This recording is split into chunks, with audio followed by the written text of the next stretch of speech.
මේ ඇහුණයි මම පන්සලට යනවා. ඔහෙලත් එනවා යන්නේ. ඒ මොකට යන්නේ? පුතේ දැන් නොනගතේ වෙලාවට කරන්නේ ආගමික වැඩ විතරයි. මත් නම් බෑ පයි යන්න. අම්මා ගිහිල්ලා. ඕ මටත් බෑ හාමිනේ. දෙන්නටම බැන්න නිකන් ඉන්නවා. මම යන්න. කුඩල කොහමද මෙටුරු තියන්න බැහැනේ. මේ මම දෙන්නටම කියන්නේ හොඳේ. නොනගතේ වෙලාවේ මොනවත් කනව නෙවෙයි. මොන හේතුවකටවත් ගින්දර පත්තු කරනව නෙවෙයි හැබැයි. හරි බං මට ඕ කියන්නේ මම පොඩි එකෙක් නෙවෙයිනේ.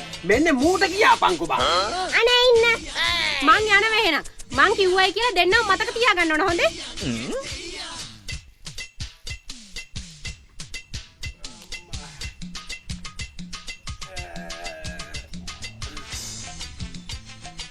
කොබන් අම්මා වෙනද තාම? තාම අම්මාවේ නැහැ තාත්තේ. ඒක තමයි මේ මාත් බලන් ඉන්නේ. අම්මා බඩ මේ බඩ ඇතුලේ හිඟන්නේ ඉන්නවද මන් දන්නේ හැම වෙලාවෙම බඩගිනි හත්වලා.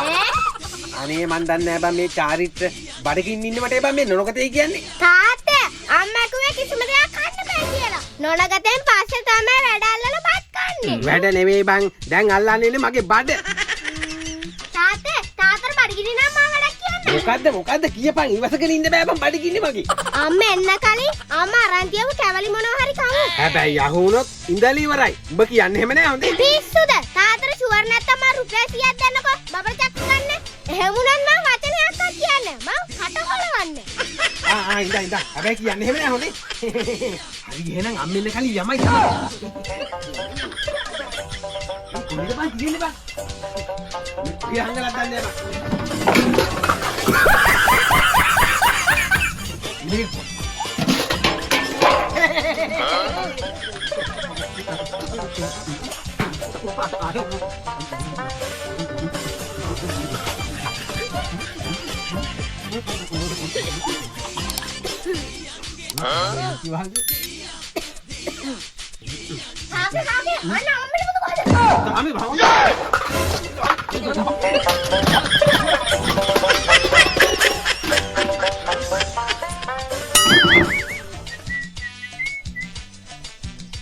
පුතේ තාත්තා ඔය හිටියේ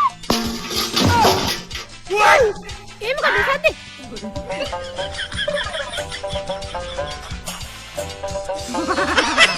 අනේ අපෝයි මේ මිහ කරපු වැඩ නෝ මම නෙවෙයි නෝනේ මම නෙවෙයි අම්මේ මෙන්න මේ තාත්තා බර රුපියල් 100ක් දුන්නා අම්මට කියන්න බෑ කියලා බොරු කියන්නේ බං ඔබ තමයි කිව්ව කමු කියලා නේ බොරු කියන්නේ කවුද කියලා මම දන්නවා මම බොරු කිව්වත් මම ඇත්ත කිව්වා මේක මගේ ගෙදර මට ඕන දේ මං කරන්නේ අන්න ඒකම මතක තියාගන්න එහෙමද හොඳයි මහත්තයෝ